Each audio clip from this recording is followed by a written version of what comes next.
Welcome back, MTG Joe here. Today we are going to be looking at the weekly meta breakdown for the timeless best of 3 format.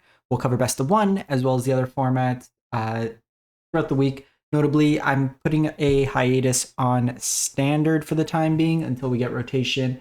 And honestly, I'm going to be doing it for Explorer as well until we get the new cards in. The metas are pretty solved there. We got Modern Horizons 3 that hit historic and timeless and shook it up quite a bit. So there's a lot more exciting things there. So we are getting spoilers, I believe, starting today for Bloomborough.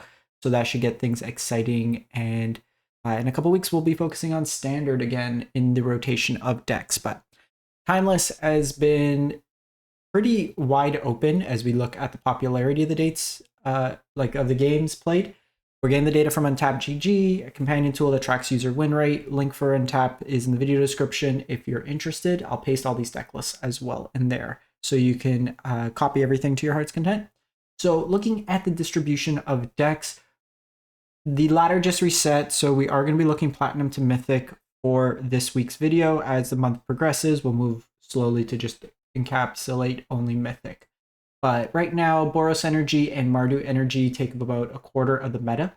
Comparatively, if we look at historic, Boros Energy is 53%.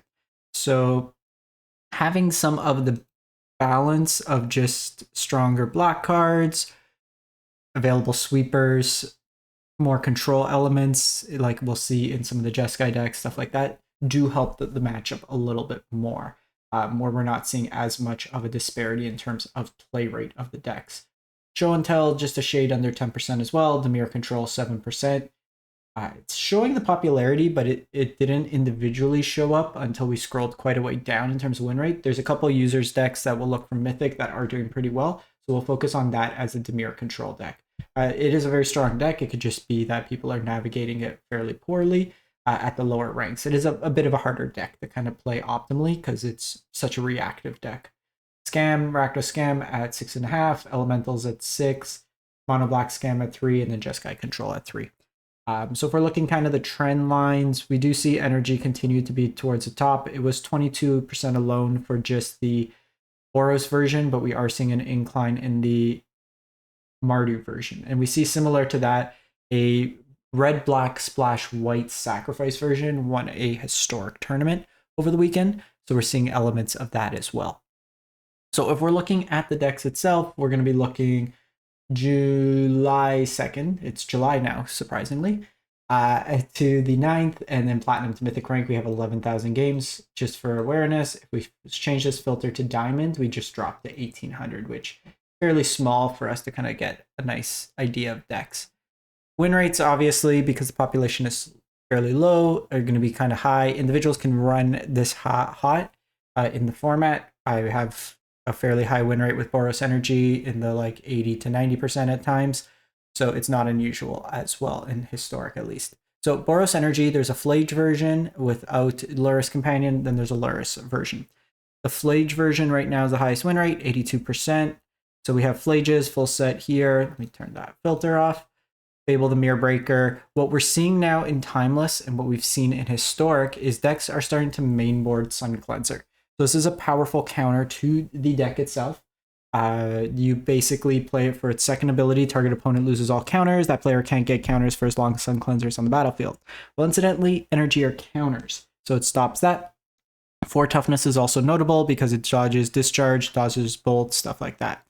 This version is trimming on the number of reg events, which I personally think is bad into a field of heavy energy, just given that you have 8 first strikers in a lot of ways to kind of gum up the board.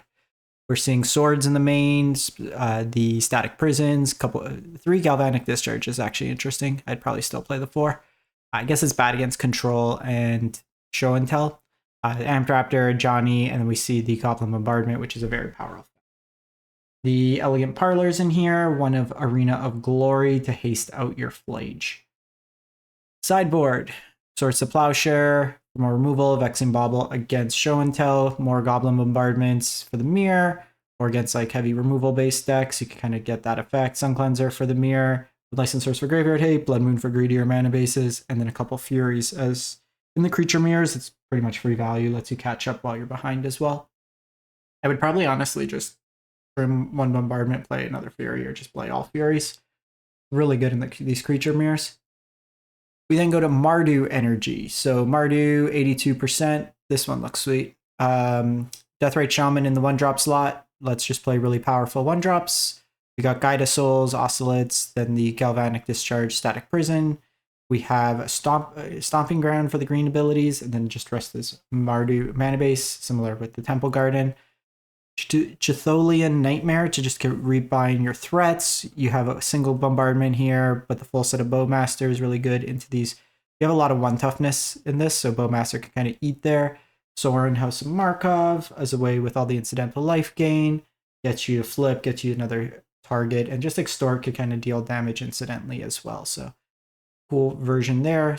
Deafening Silence for Storm, or like the Show and Tell decks. Static Prison for removal, just a bunch of removal options. Flute is a disruption effect.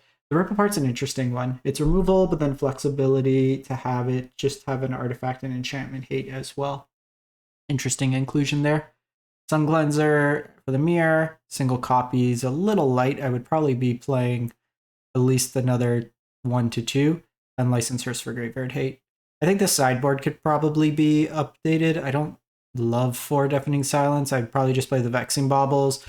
You can play Hand Hate. You're heavier and black, so having access to Thoughtseize could be reasonable. You can play Surgical Extraction. There's a lot of different instances of cards you can throw into this deck as well for the sideboard. Boros Energy. So we have the Boros version of the deck. So this one here, Lurrus Companion, we see the Nurturing Pixie, which can pick up your threats and rebuy value. Full Ragavan in this. 2 bombardments, the Unstable Amulet. You have your Amped Raptor in here. 2 Lightning Bolts as just additional reach with the deck. The Monumental Henge in here, as opposed to the Arena of Glory. Silence for the Storm matchups. Needle could also be Flute if you want, but activated abilities, removal, Show and Tell hate, and then Power Balance. This is something for the mirror, like the Lurrus mirrors. They cast spells, you get value out of it, and potentially get to cast spells. We then go to 4-color Show and Tell, 74%. So this version here is kind of all in combo. You have the Dark Rituals, Thoughtseize for Hand Hate, no interaction main in terms of Fatal Pushes that you sometimes see. It's usually like Thoughtseize or Fatal Push. This one's opting to go with the Veil of Summers as well, main.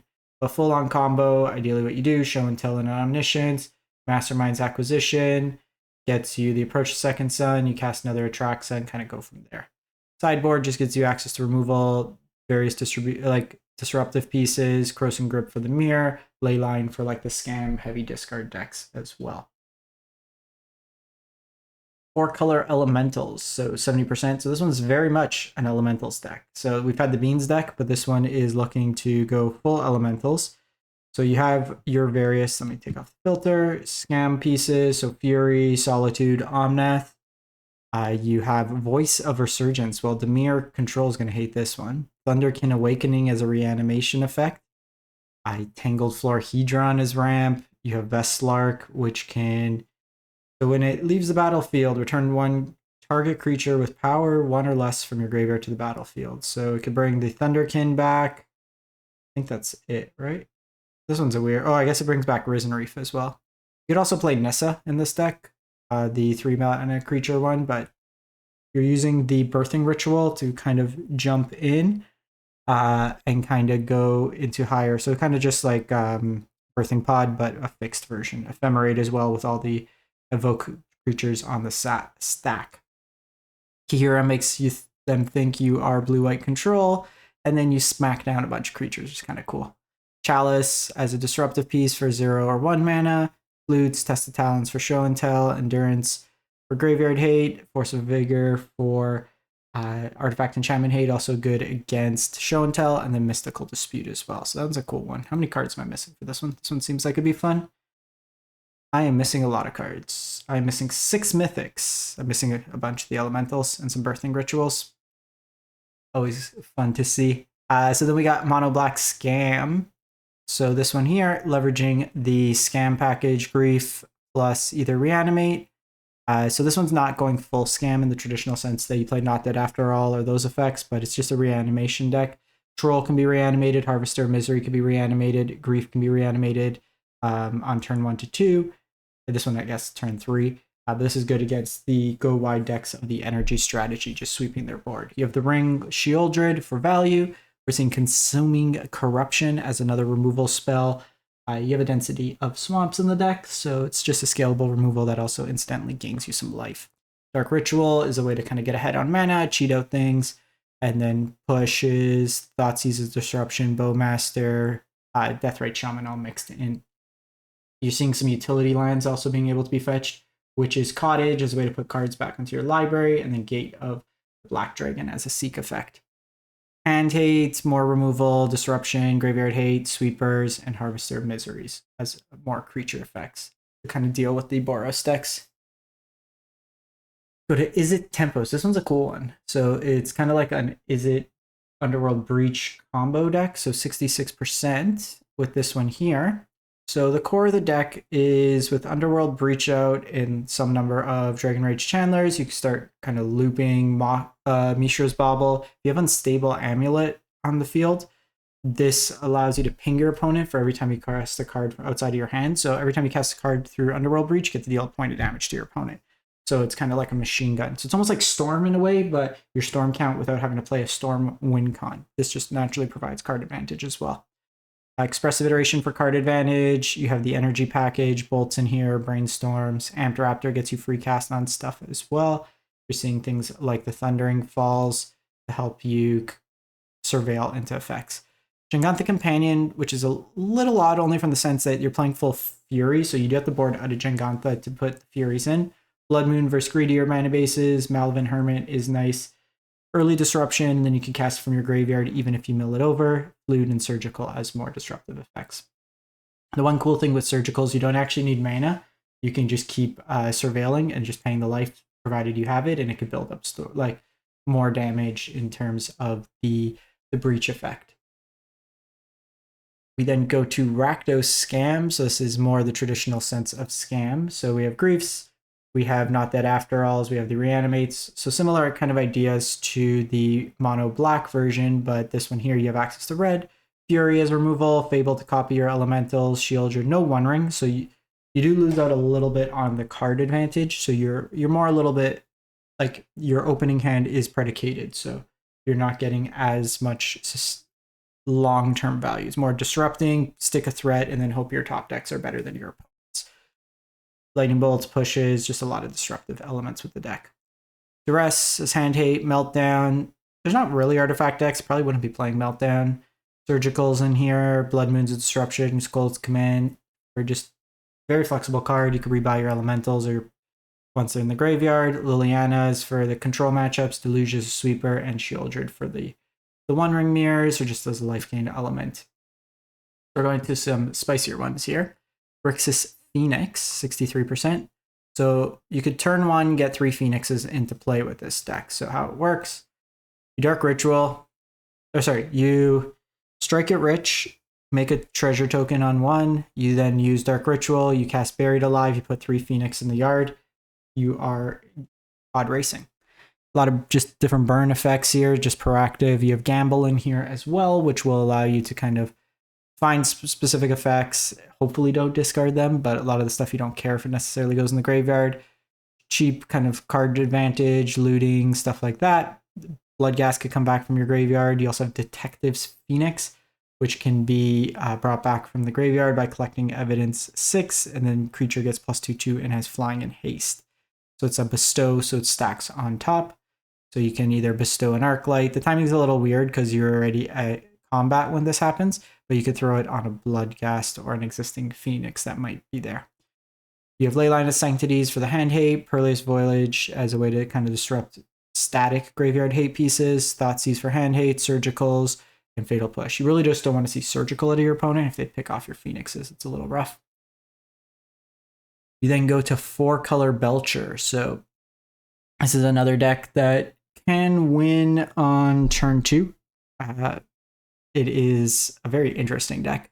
So turn 2, if you have Channel out, you just channel with a Belcher out, you win the game. You have Leyline of Sanctity to disrupt the hand hate. Otherwise, what you can do, you have a number of ways to just kind of cycle through these artifacts. But if you have Leyline out, you can Leyline for and then with like Dark Ritual to get out Beseech earlier, just naturally on turn 4, Beseech away the Leyline. That'll get you Ironcrag Feet. It generates enough mana that you could cast the Belcher from hand. And that allows you to cast and activate at the same turn. Otherwise, you could just, Beseech for the Belcher. A bunch of these lines now have extra utility. Profane, Fel the Profane is a way to... I love this like graphic that it just messing up. Fel the Profane is basically a removal spell for 4 mana.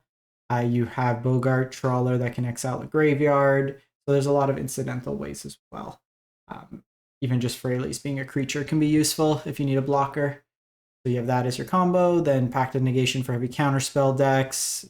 Just disruptive elements, Assassin's Trophy to blow up hate pieces, stuff of that nature. 2 more kind of featured decks from players. So this one is their name. Jeremiah Firas. They went 23-7 up to Mythic with Jeskai Energy Control. This is similar to the modern version. We have Mana Drains, Phlages in here, Sinking Super as a additional kind of spell and a land. You have your Solitudes, One Rings. Wrath of the Sky is very effective against a lot of these go-wide decks, just at lower manas. Galvanic Discharge, Sword. So just a lot of... It's basically a blue-white control deck that's splashing for Galvanic and then Phlage as a very sticky win condition. A bunch of different disruptive elements. Teferi for kind of the control mirrors. You got Subtlety, Fury, and then heavy control spell matchups. You also have access to Chandra, Awakened Inferno. Then we go to Pythagoras. They went 28-7 with Dimir Control. So this is another deck. So we've added the Tamios here. It's the Lurrus control deck. We have Tamios, Bowmasters as kind of the win conditions, and I use that a little lightly, but yeah, so you kind of have that. Technically, Meathook Massacre can be a win condition. So this is the non-nerf version. So whenever a creature or opponent control dies, each opponent loses 1 life. So you can kind of grind them out that way there. Then you just have the Bowmasters. Tamios is a really good value card in this deck. Basically just kill everything. Grave Expectation could technically steal something from their deck as well. And then you just have value cards. You're seeing Path to Peril in the main. Just more sweepers than this deck normally plays main, just given that energy is pretty popular. The one thing, like a Flip to Johnny is probably pretty difficult for the deck to deal with. You're really relying on this Blood Chief's Thirst. You don't have access to like Galvanic Discharge, for example. Sideboard, various removal interaction pieces, sweepers, counters, activated ability hate pieces. So you're really just kind of tailoring your main board to see how do I want to attack each particular matchup. You'll notice that there's no additional win conditions brought in, so you are kind of playing in with that. The reason I said early on, like this deck, because you have so few win conditions, the way you sequence them, how you kind of play out the game, your familiarity with the Timeless format, what to counter, what to let resolve, what to remove, how to kind of sequence plays a big effect in terms of the effectiveness of the deck itself. I have seen some of these decks in the past have a single copy of Myrex in the sideboard. So for the mirror, you bring in Myrex, and oftentimes that line can kind of go close to the distance because it's so much draw go at that point that whenever you could stick like a recursive kind of threat in a line, you see no Field of Ruin. So that's a way to kind of approach it if you're seeing a lot of the Dimir deck. That's it for the week. Let me know what you think, what you've been playing, what you've been enjoying, and we'll catch you next week. Thanks for watching.